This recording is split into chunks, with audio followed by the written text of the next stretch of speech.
I get ready to start telling him how excited I was about what had happened and give him the good news. And he fires me. Oh no. Like totally not expected. I was shocked. I think for 3 hours, like I didn't know what to think about it. And, it took a while for me to collect my thoughts and realize like what in the world just happened. But, from that experience, I learned that you can be as loyal as you want to a company. You can work as many hours. You can either, perform, because all I could think about was like the awards that he had given me for like my sales performance. And at the end of the day, the company has to do whatever's best for the company. And Yep. you really don't have anybody looking out for your financial security except you. So that changed my mind. I learned that Your nobody number. was going to look out for my financial security but me. And so that started me on this kind of serial entrepreneur path. I started multiple companies. Most of them failed, and real estate just happened to be the one that took off first. Hey.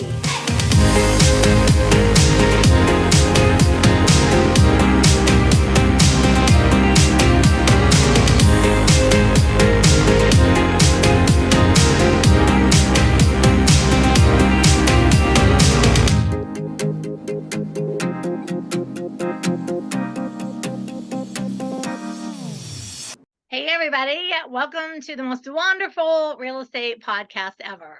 I'm your host, Dwan Twyford. I'm America's most sought after real estate investor, and I am so excited that you are here today. As you can see, I have a guest, so this would be my wicked smart man. We're going to talk to Brandon today. We're going to find out a little bit about him, and we're going to see what's happening. Now, the motto at Dwanderful is people before profits. So if that's something that sounds right to you and fits in with what you think, then I'm your girl. It's your time, and you're on the right podcast today. You can opt in at Dwanderful, Dwanderful. Dwan and Wonderful, made a new word. You can opt in at Dwanderful, and you'll get a free ebook, Flip Your Way to a Fortune. And that being said, Brandon, how are you today, honey? I'm fantastic. It's an honor. Thanks for having me. Yeah, I'm so excited to have you on the show. I like you. I just like to interview people and talk to people and find out what people are always about. So I'm always excited to meet somebody new. The bar's been set. I hope that I can fulfill it and hit it. Hey, you got to keep up with all this like wonderfulness. I'll try anything once, but I'm gonna give it a shot. I think I can do it, but let's see what happens I today. think you can too. So we actually start off by having a toast. So do you have something nearby to drink? I do. I got my toast. Is that water? It is water. Okay, I have water too. So cheers. Cheers. Everyone at home, grab a drink. And then we have everybody take a deep breath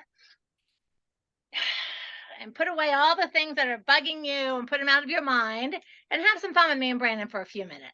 Okay, so Mr. Brandon, we just dive right in. So what we like for you to do is tell us who you are in like 2 sentences. Tell me what you do and tell us how to get a hold of you. And then I'm going to ask you some questions and we're going to sort of loop back to see how you got to be who you are right now.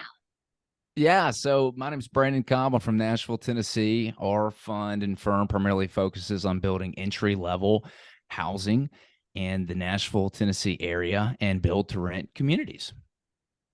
I like that. So, and how do people get a hold of you? You can reach us by our website, hbgcapital.net. It's pronounced Harry Bob Gary Capital.net. That's easy enough to remember. hgb.net. So you guys work on building entry-level housing. That's right. Yeah, we're focused on the suburban areas of Nashville where people can't get what seems to be is the most undersupplied real estate asset right now, which is entry-level housing. We see a huge opportunity there. Everyone's talking about the lack of affordable housing. Yeah. Everything's getting more expensive. And so that's kind of to your point, people before profits. We feel like if we can just satisfy what the people want, then the profits are going to come. Yeah. See, that's how I feel too. I think it was Zig Ziglar, one of those guys that said, if you always help people get what they want, you'll eventually get what it is that you want. Yeah. Well, I can't remember exactly. I should have looked up before I quoted it. But it's true. If you just help people out, put the people and ahead of all the stuff, the money will come. Yep. 100%. I'm like that. I've been doing deals for, gosh darn, like 33 years now. And Mhm. I'm just like, whatever I need to do to help my people out, that's what I'm going to do. So, all right. So so you do entry level housing. So tell me, so we want to know what's your deal. So what made you, so first of all, how old are you? 32. Sorry, oh, you're a puppy. You're younger than all my children. And my son's 32, so right about there. So, what were you doing back when you were like 10, 12, 13, like that preteen kind of Brandon? What were you doing? Where were you living? What was happening in your life back then? Preteen Brandon was in Memphis, Tennessee. We lived in a suburb called Collierville, and I spent my weekends going around refereeing soccer, believe it or not. So I had a job since I've been really, really young. And, looking back, it was kind of funny. I joke around that I was working while all my friends were chasing ice cream trucks, Yep. but getting into trouble, always sneaking out when I shouldn't have been sneaking out. We like to get out of the house, and we weren't even doing anything bad, which is the funny thing. We just like to sneak out of the house for the sake of like doing stuff that we weren't supposed to be doing. So I was giving my mom a really tough time. I was that problem child. I was extremely rebellious, and probably owe her more than I'll ever be able to give back for those years, my preteen and teen years for that. So I spent a lot of my preteen and teen years probably torturing my parents. Oh my God, that is so funny. That is so funny. But this session, I call this session Inside the Minds of Today's Millionaires. And every single person that I've interviewed over the last 2 years, all of them were doing something. When they were like 12, 13, 14, they were already earning money. Like where their friends were off doing whatever, like you were doing soccer and like you were doing jobs and stuff. And I find that interesting because I have never interviewed someone's like, oh, I was just a bum. I was hanging out like smoking weed in the backyard, waiting until I got out of high school. Like everybody was already doing something. Yeah, it is interesting. I look back, it's a great question because I love how unscripted this stuff is. It makes you think, and I'm like, God, what was I doing? And so you really got to think back of those stories of what was going on. I had my fair share of mischief, don't get me wrong, but thinking back, I was really surprised by how soon I started, working and filling my weekends up with productive stuff. Yeah. I was a big fan of reading. I had started reading a lot of, biographies of millionaires and billionaires. Some of them caught on, some didn't.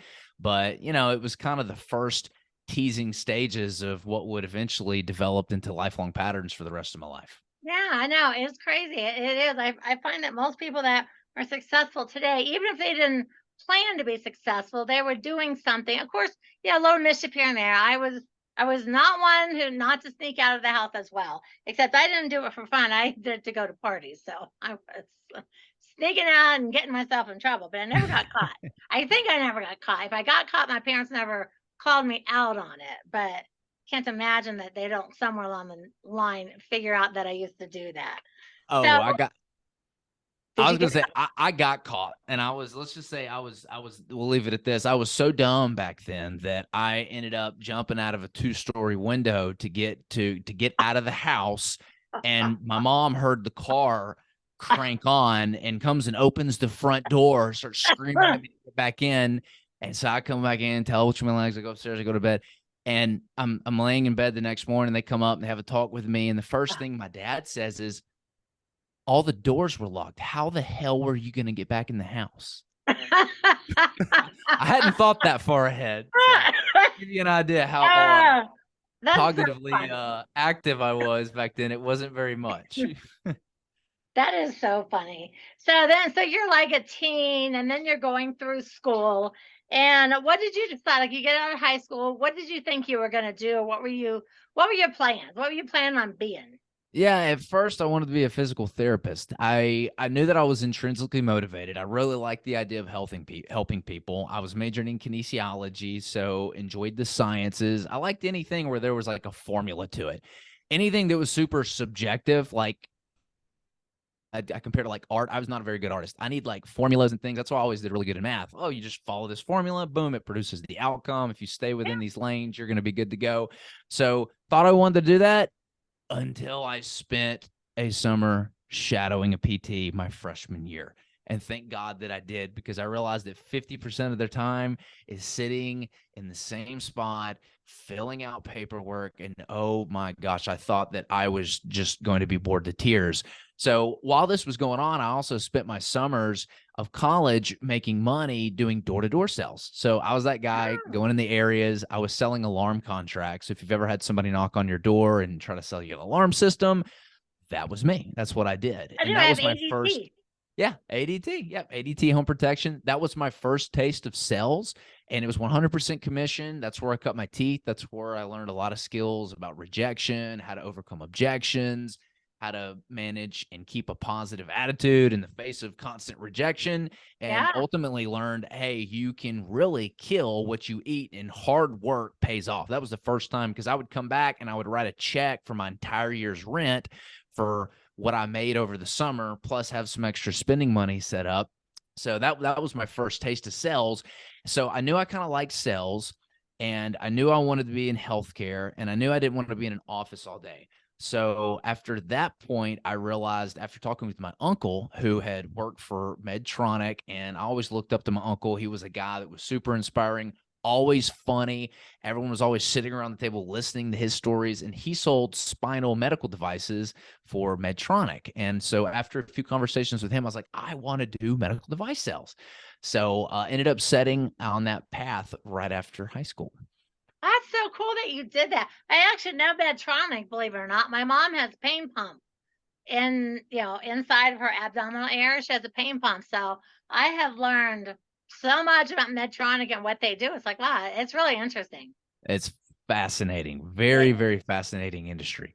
It is fascinating. So where along the way did you like, you know what? I think I want to get into real estate. So you did your soccer and did your jobs and did your physical therapy, realized not for you.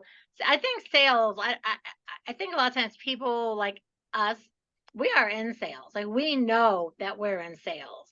Some people are like, oh no, I could never be in sales. But it's like, but if you're an agent or an investor or you're building houses for people, you are in sales already. And I just think a lot of people don't put a lot of time and effort into learning more about sales and scripts and what to say and what to do. They don't recognize that that's actually what job they're in.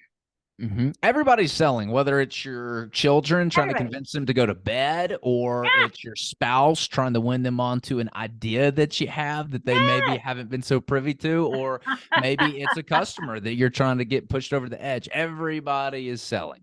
That's what I say all my works. I'm like, every one of you in this room, whether you think it or not, you're in sales. So where did the real estate come in? How old were you about then? I was 26, 27 years old. Now, the funny thing is, I never aspired to get into real estate. If you told me 7 years ago that we would be building and inventing these communities and serving a niche that just needs to be served in this time of unaffordability when it comes to Yeah. residential single family housing, I'd have looked at you like you had 8 or 9 heads. Would have never believed you. I was working for a company doing sports medicine, medical device products. So knees Hmm. and shoulders, ended up getting, that was my dream job. And unlike a lot of people, I actually love my job. I thought it Yeah. was the coolest thing ever. I was a guy in his mid-20s. I was wearing scrubs every single day. I was in the OR. I was teaching staff how to use my product. I was rubbing shoulders with surgeons. I thought I was the hottest thing out of the box. I really thought that. I loved what I did. And Yeah. one day my boss said, hey, meet me at Starbucks. It was Friday. I had probably the best day you could have as a medical device rep. So I got called in to do a power equipment trial, was sitting in the OR.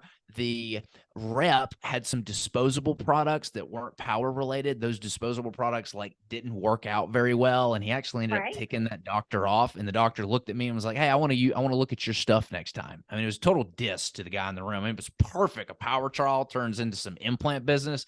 Holy crap, that's a great day. So I show up to Starbucks, and he and I are sitting across the table, kind of similar to you and I right now over on Zoom. And I get ready to start telling him how excited I was about what had happened and give him the good news. And he fires me. Oh no. Like totally not expected.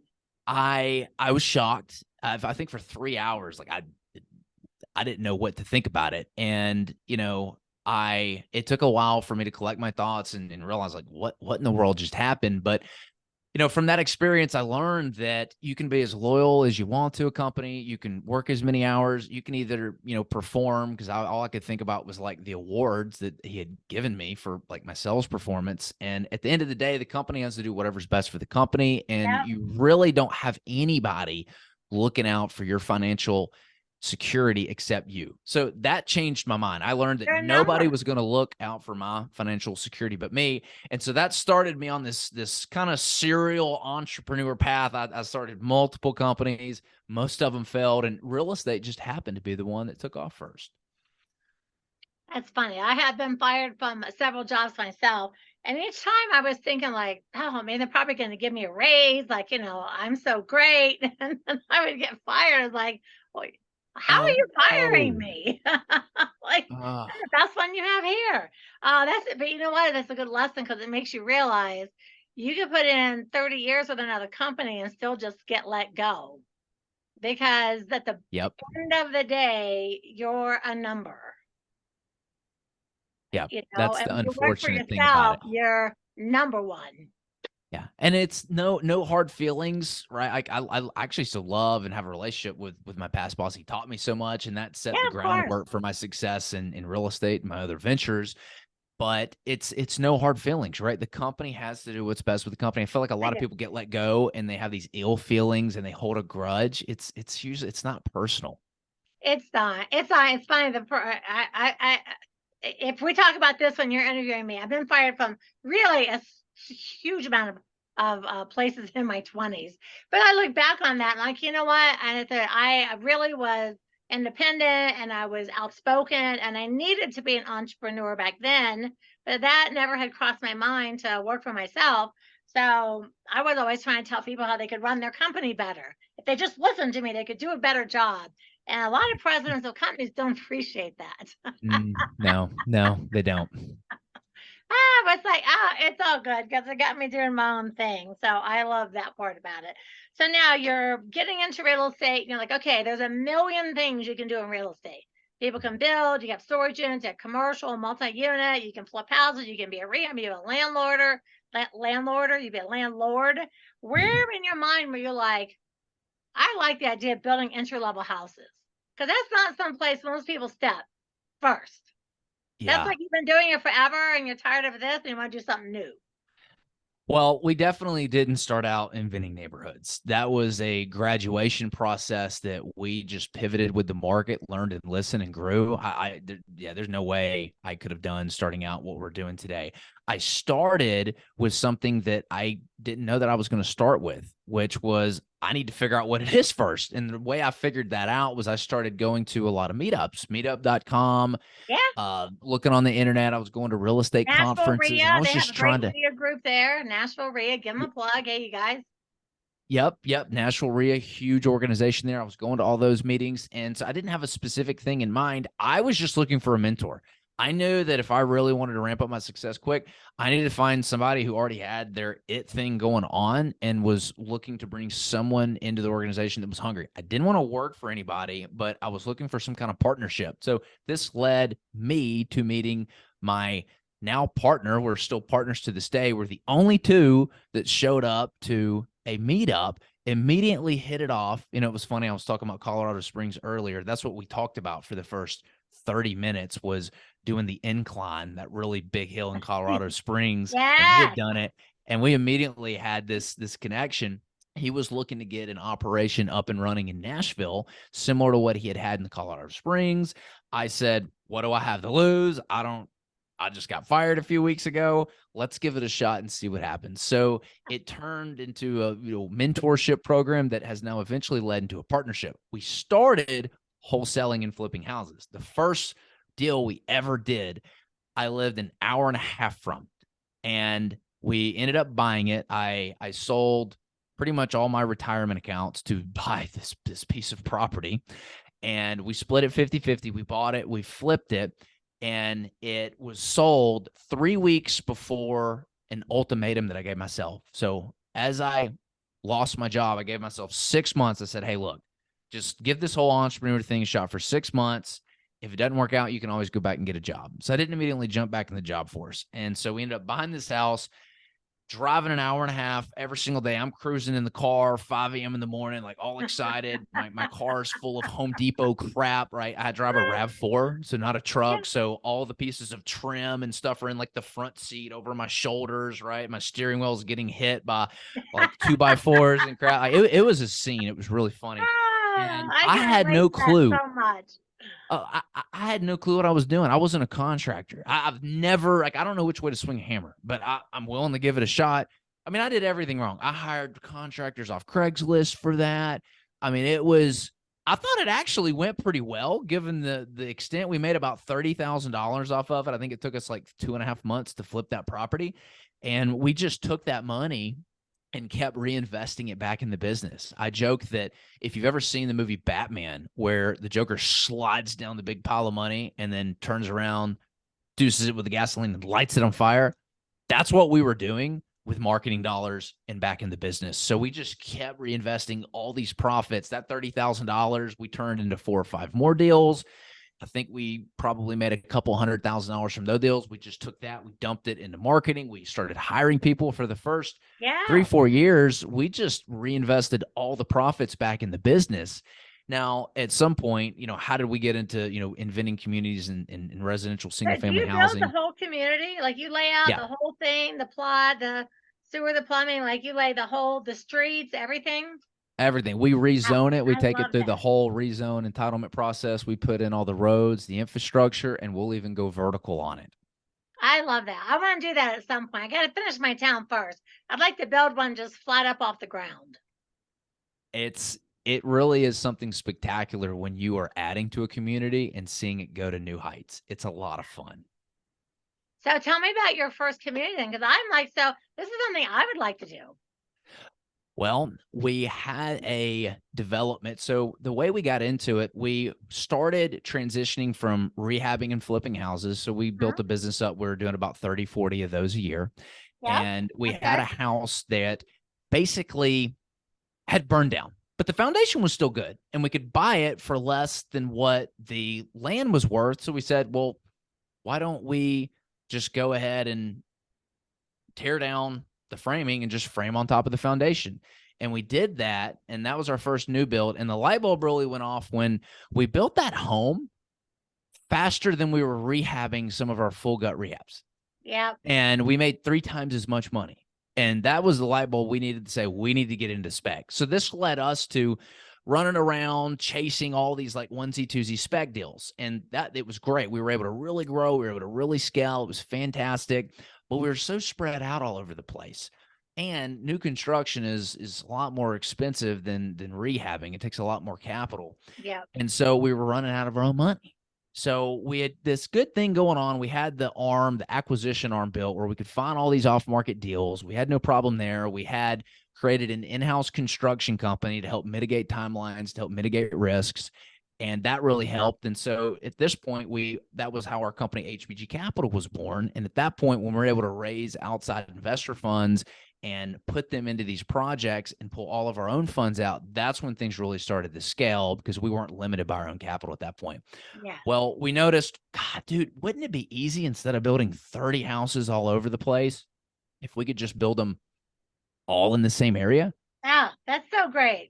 That would really take off. And so that's basically what led us to getting into doing these rezones and entitlement and putting the infrastructure and building the houses in place. Is we just show up to 1 or 2 or 3 spots as opposed to being spread out in like 10 to 20 different spots. So we started going around to all the local municipalities, meeting with the mayors, meeting with the planning commission. And our goal was not to just shove something down their throat. Yeah. We wanted them to tell us what the vision for the community was, what was lacking, what did the citizens want, what was needed. And then we would ask them, well, where do you want density? Where will you support apartments? Where will you support, rezones to higher density and residential? And so we started, working in some counties in and around Nashville. And that's where we were able to really take off, is we reverse engineered what the city wanted and brought it to them. And let me tell you, we had some really surprised faces when we started doing that because they weren't used to developers acting that way. Yeah, no, that I don't think anyone is used to that. Especially, that's such a good point. is, I mean, I know because we bought 20 buildings in this little town. So our first thing was like, we met with some downtown people. It's like, well, what do you see happening with these buildings?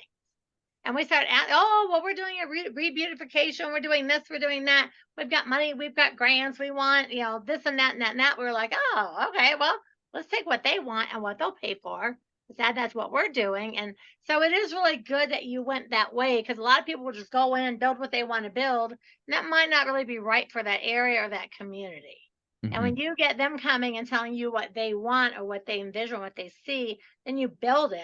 Next thing you know, you've got people lined up, all the city officials, the mayors, all the people like, hey, Brandon, what do you need next? What do you need next? What do you need next? Yeah, and they'll refer people to you because the people Yeah, they on the planning will. commission, the mayor, they know people, and they want to help you at that point because you're helping them. Again, it's all centered around people. How can you give enough people what they want to get what you want? That's so great. And you're young to be doing that. I mean, not that like you're young, because I mean, you're 32, but most of the people I meet that are doing that, they've been investing for decades and then they go there. I love the fact that you're kind of starting there, because you'll be able to make such an imprint. Any city that you choose to work in, they'll leave like an imprint. Yes. Like I said, it's really fun seeing communities go to new heights and actually getting to imagine what it's going to look like. And then when it actually gets built, it really is surreal. It's probably similar to having a baby because it takes a while. Like you wonder what the baby's going to look like. You play around with, oh, this is your eye color. This is my color, putting it on paper and seeing it and doing all the work. It's a labor of love, working with the architects and the civil and everybody, much like a baby, and then seeing this thing get born. I mean, it's absolutely beautiful. Then you get to see it kind of grow up as you go by the areas and you Yeah. continue to develop the areas. It really is a lot of fun. So when do you name these subdivisions that you're building? We do. We get to name them, and sometimes You we get name to them name after the like road. yourself, your kids, your family. Because We we do. We name all just of our buildings after our grandkids. I love it. Yes, we do. We have a road. We just sold off a development, and the road was this. God bless all these people that live there and have to send the address to their friends when they are wondering when they come over. We put both of our last names on it. My partner calls me up and goes, "Hey, guess what? We got a road named after us." I was like, "Well, what's it called?" He goes, "Cobb Sadoff Way," and I was like, Holy cow! "That's not odd at all." Cobb Sadoff Way. Yeah, it's like Cobb Sadoff or Sadoff Cobb Way. It's basically both of our last names. Is the weirdest road name, but I could say I got it. I actually got two roads named after me now. There you go. That's fun. I know, because people are like, how'd you come up with the idea for this, but that? But I'm like, we just like went through our family tree and named things after people. Like, I don't know. It's kind of a neat way to honor people. Yeah, it really is. It's a great way to do that and leave a legacy. Yeah, and I only found out a couple of years ago over there. I told you my family's from Crossville. Apparently, my grandfather was a really big builder, kind of back in this little area that was called Pomona, like a sort of Uh-huh. like, I guess at the time would have been kind of like a holler. And I just found out a couple of years ago, my maiden name was Lowe, Lowe, and there's a whole road, Lowe Road, and my grandfather built every house on that road. And I was like, no way. So I went driving up and down. I was like, oh my God, look at this. My family's little imprint is up and down this entire like 2 mile road. So it's kind of That's fun. Later and generations later, and your kids and your grandkids will go, oh, that's my dad's road. that's so funny. Yeah, if you go down to Panama City, there's a hotel. I don't know if it's still there. I think it is called the Sandpiper, and like a mile or two down from that is a road called Cobb Road. And my great great grandfather was the first one to build a house there, so they named the road after him. Yeah. And all I could think is like, man, great granddaddy, couldn't you just bought a few acres on the And hung beach on to and it and hung passed on it down to to it? I generations. mean, it's right there. That's right. I was like, Grandpa, why did you just build all these houses and let other people buy them? Why did you just keep them on? Someone has to start the generational wealth. You had the chance right there. So, but that's okay. I'm starting Yeah. it, so at least it's getting started somewhere. So what's your favorite band? Oh man, my favorite band. It depends on what mood I'm in, but I am a let's see. I've been listening to a lot of EDM lately, but some of the bands that I go back to are Blink-182. I love Nine Inch Nails. I love Rob Zombie. I'm a Marilyn Manson fan, and I really like Korn. Mm, that's good. I like Blink-182. Yeah, Korn is like a little too hardcore for me, but the guy the lead singer of Korn is all saved now and Major Christian, and he's so great to listen to him. And he's gone back and changed a lot of the words into his songs and stuff. It's like very cool. So we're gonna go Blink-182. Okay. You only get to name one. But Blink-182. I like Blink-182. I like all those bands really. I'm a big fan of like all music from bluegrass all the way to all the Yeah. stuff at EDC. My daughter goes to all those things. So what about your food? What's your favorite food? A green smoothie. I've got a proprietary recipe. I have it every day, and it is by far my favorite thing because I've been doing it every day for years. Yeah, my husband makes beet juice every day. I'm telling you, it's to die for. I normally Yeah. would never be like, well, beet juice, but I'm telling you, oh God, it's so Uh, good. Every day I get up, I'm like, give me my glass of juice. dude, I feel different. It gives me energy. I put kale, organic kale, Yeah, organic carrots, half an avocado, a scoop of collagen protein, a scoop of plant-based protein, so a little bit of Greek yogurt in it, and then I'll put like some frozen fruit, and like that is key. I think I'm gonna live forever if I keep drinking that it's shit. true because ours is sort of the same. Like it's like beets, carrots, celery, all the stuff, frozen fruit and stuff. And people are like, "Ooh," I'm like, I'm telling you, once you get a flavor for it and you start drinking it, you feel healthier and you feel Yeah. better. The days I miss it, it's like I didn't get my juice. My juice is gonna help me live forever. I need my juice. So I'm like upset if I miss a day now. Once you get it and like that's your thing and you don't have it, you're like, I'm so bummed out all day. It's like, oh, I need my juice. My body didn't get the right start this morning. I'm a health nut. I eat the Yeah, same thing every day. I've been doing it for years, and every now and then I'll make an adjustment and I'll test it and see if I feel different, if I notice any differences, and yeah, if I do, then I keep whatever that is. And so I've adjusted my diet over the years to a certain very specific thing, and I pretty much eat the same thing every day, and I feel fantastic. And the yeah. smoothie is a key part of that. It is. It is. The days that I don't do it or now we even at the point now we have a separate suitcase.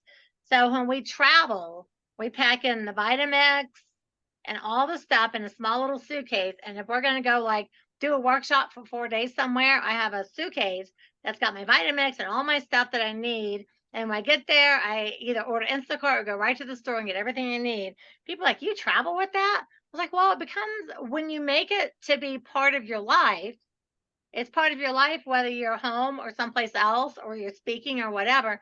So once you make the decision to make this as part of my daily life, you make the adjustments because people are Yep. like, I can't believe you guys travel with all Non-negotiable. that stuff. It's like, but it's part of our daily life. We have this every single solitary day, especially if I'm speaking somewhere, everyone gets together for drinks and people eat all kinds of crap all over because you're on the road and it's like, no, I gotta have that shake, man. So we travel with the whole Vitamix, the whole thing. I got a special suitcase for all my stuff. I know people think we're crazy, but it's like, no. It's like once you do it every day, you can't miss. Yeah, you're hauling around the portable pharmacy on all your trips, I like the do. I have my collagen, I have all my supplements. It's like now all this stuff is every day, no matter what. We don't miss any days. And it's part of what we do.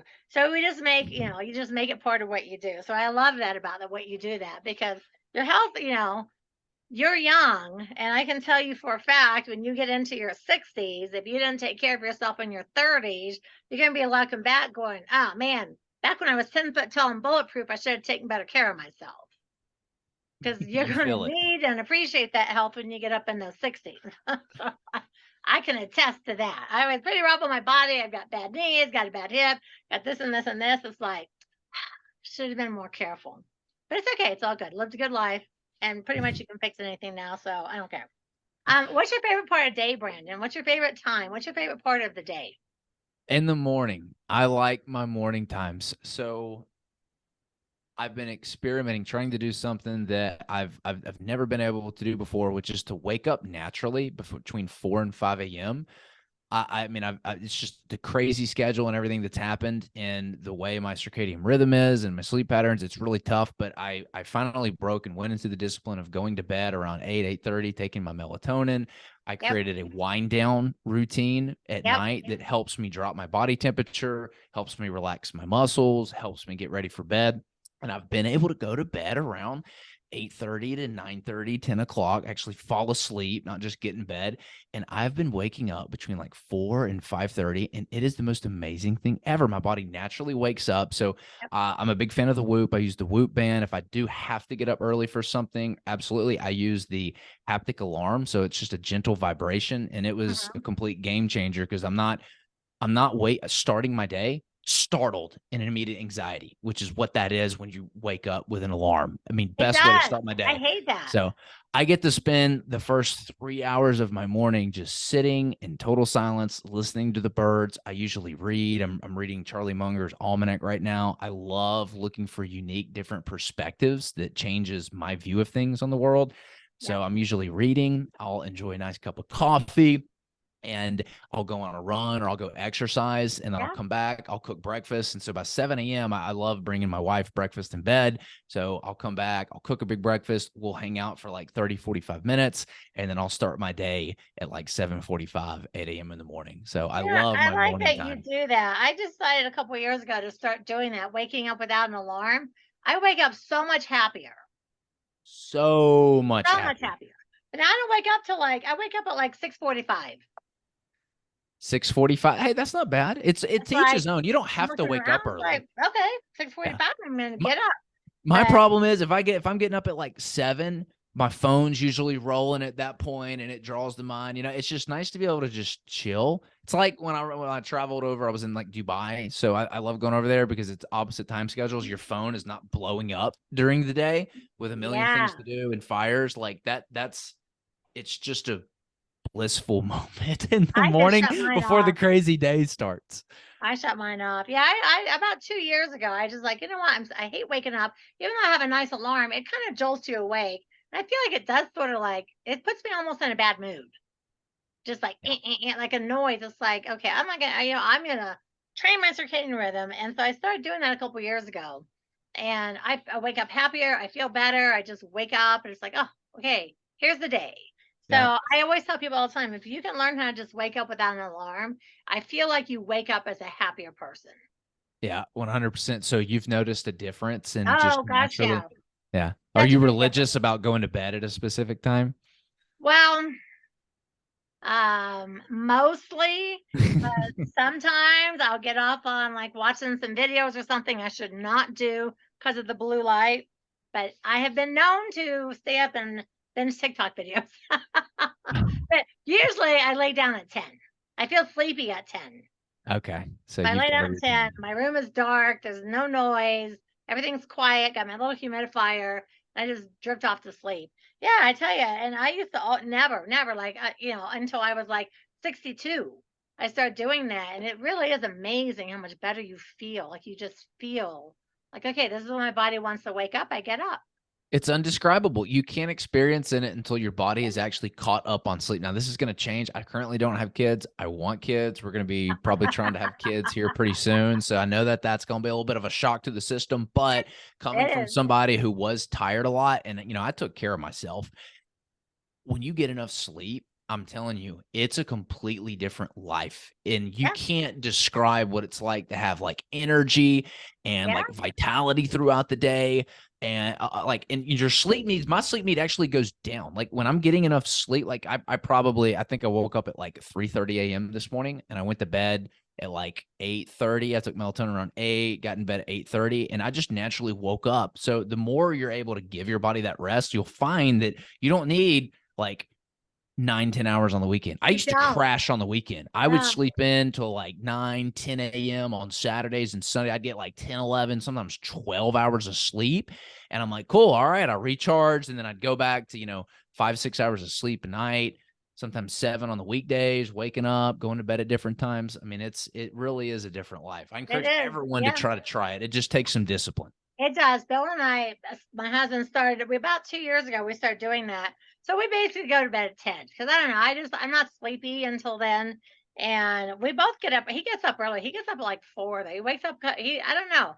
Maybe a woman needs more sleep. He doesn't seem to need as much sleep.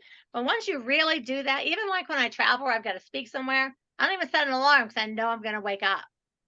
And it's honestly, and I tell people all the time, and you're right. Unless people learn how to do it, they have no idea what they're missing. They don't. They really don't. It's like a whole new world. Like you It can't is. describe it. You just have to experience it. And I'm happy to see you doing it in your 30s because I didn't start doing it until my 60s. I was like, with the alarm. It's like, the alarm. So now it's like, no more. All right. So tell me one more time, how do people reach you? Yeah. So if you're someone who's interested in learning more about getting passive income, impacting those around you through unique real estate investments, basically building a legacy for yourself and your family, go to our website, hbgcapital.net. That's Harry Bob Gary Capital.net. I joked that the .com wasn't available, so is it a .net? If you are interested in creating passive income and, hedging against the current recession that we've got coming up, if you're interested in learning more about alternative investments, we've got a ton of free resources. There's an ebook that I put together on that website called 100 Questions Passive Investors Should Be Asking Before Investing. The reason I put that book together is I got a call from one of our investors one day, and he said, Brandon, my friend's in trouble. Can you help him? He lent money to somebody. He lost his money. Can you hop on a call and just kind of see what his options are? I said, sure. And as soon as I hopped on, it became very clear that this guy was not going to be able to get his money back. He had invested with somebody he thought was reputable. They didn't do the paperwork right. Nothing was secured. It was very tragic. And basically, I was like, your options are to sue this guy. Wow. And leave it up to the courts. But by that point, the money's pretty much gone. And Yeah. so I realized that had he lost his money because he didn't know what he didn't know. He didn't know what questions to ask before investing in something. And so that book, 100 Questions That Passive Investors Should Be Asking Before Investing, it tells every single question that you should be asking to vet an opportunity, not just the opportunity, but the sponsor itself. And I did that in the hopes that if just one person reads the book and it prevents just one other person from making that same mistake and losing that investment, that it would be totally worth it. So you can head to the website. We've got that book on there. We've got another free book, Recession Resistant Real Estate, kind of dives into all our different strategies. Okay, So so it's HBG. yeah, like Harry, Bob, Gary. Because I transposed it up at the top of the page. So I just want to make sure so that when Glaze is doing my show notes, she didn't hear me repeat it and she says it right. Okay, HBG. The book with the questions is really good though, because 90% of the people that are fresh investors, they don't know. It's hard to find a reputable person to train you or mentor you or help you or coach you. And a lot of people just learn because they worked with somebody else that was like, maybe not the best choice. And they learn by a bunch of mistakes. And I'm always like, listen, you're going to learn every single thing in your life through mentors or mistakes. Mentors are cheaper. Work with someone. 100. And I love the fact that I'm going to go download the 100 questions. I'm going to see what they are. Grab it and share it. I'm going to. It sounds awesome. Okay, so I always take a little bit of notes. I just kind of like to review a little bit because we like the idea of getting into your mind and seeing, what Brandon's all about. So that's why I like to call this session Inside the Minds of Today's Real Estate Investors, today's millionaires. Because everyone I think wants to ask you, like, how'd you start? What'd you da. I'm like, nah, they can find that stuff if they just Google you online. So you're in Nashville. You build entry-level house, you develop house, you build housing developments, correct? Love it. Love it, love it, love it, love it. You have a street named Cobb Sadoff Way. I think I said it right. Named after you and your partner. You're 32. You guys did wholesaling and flipping. You made $30,000 on your first deal. Then you started doing more deals, and you're like, hey, let's make a bigger impact, and got into what you're doing now. You were raised over in the Memphis. You did soccer as coaching and things like that. A little bit of a problem child, thinking out, doing things you shouldn't be doing, but it's okay. I think everybody did. You went into physical therapy for a while and realized, although you love physical therapy, paperwork was not your jam. And you did door-to-door sales, selling alarms, which is I tell everyone, if you just get in door-to-door sales or any kind of sales for even 6 months, it'll change your whole life. Because you'll get over all the fears of being afraid to talk to people. And so you were 26-ish when you started getting into real estate because you were fired from a job that you loved and thought you were going to maybe go up the food chain on that food chain, and instead you made your own food chain. You like Blink 182, you like your green smoothies, you like the mornings, HBGcapital.net, and you have a great book there called 100 Questions Passive Investors Ought to Know. That, man, I couldn't have said it better myself. Hey, I take notes. That's why I'm always like taking notes. Well, that's good. So is that like a little bit about what's inside your mind? Yeah, you did a pretty good job of summing up, and all these questions were completely unprompted. So it was like I had to reach for some of these things and really pull those memories out. You did a really good job. No, thank you. I know people always sending me their questions, and I'm like, sure, you can send me your questions. I throw them away. I've had people say, like, did you get my question? I'm like, I did, but we're gonna ask my questions. I just like to have more fun. Okay, so again, folks, you need to follow Brandon, HBG. I don't know why I'm having a tongue twist on that. HBGcapital.net. Get those 100 questions. I would download that. I would listen and read them. You know, when you have people like him and people like me, and we're really out here trying to help lead you down the right path so you don't make mistakes. We're all about the people versus the profit. You really can't do any better than that. Brandon also has a podcast, so listen to his podcast. And if you enjoyed today, I'm going to ask you to subscribe. And I want you to do me a favor. I want you to subscribe, and then I want you to like, and I want you to write a 5-star review, because podcasts are a lot of work, and we do them to help educate you and train you. And so all we ask in return is that you follow us, share it with other people, give us a few reviews, and that's how we grow and we build our shows. Also, if you'll go to Dwanderful, DWANDERFUL, Dwanderful.com, I have an ebook, Flip Your Way to a Fortune. It's about wholesaling. So, good place for new people to start is start with wholesaling. So, also, my darling, last thing. So, I need you to give us a parting word of wisdom, but it can only be one word. It's going to be our word for the week. Energy. I love it. You're the first one that ever gave that word, energy. Okay, guys, the word of the week is energy. I think starting off with those green smoothies helps you with your energy, don't you think? Yes, it does.